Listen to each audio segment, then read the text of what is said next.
Бақытжан Ерсайын Хасенханұлы, 6 сынып оқушысы. Өз анамның жұмысы туралы айтатын боламын. Менің анам Наурызым мемлекеттік табиғи қорықта жұмыс істейді. Онда жүріңіздер, барып көрейік.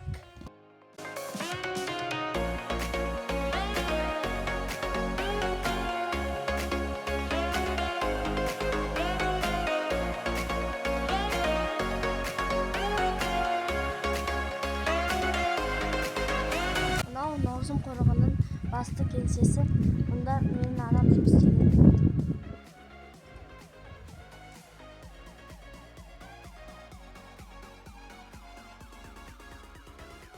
Менің анам осы қорықта есепші болып жұмыс жасайды.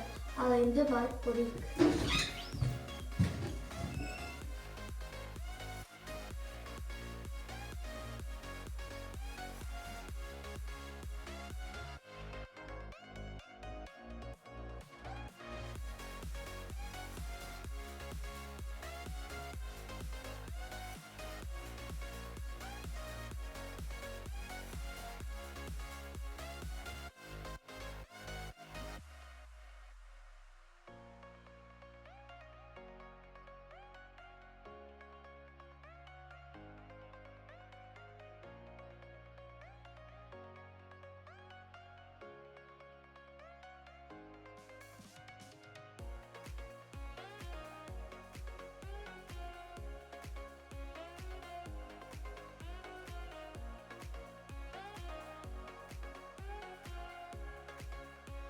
Жұмысты көрдіңіздер.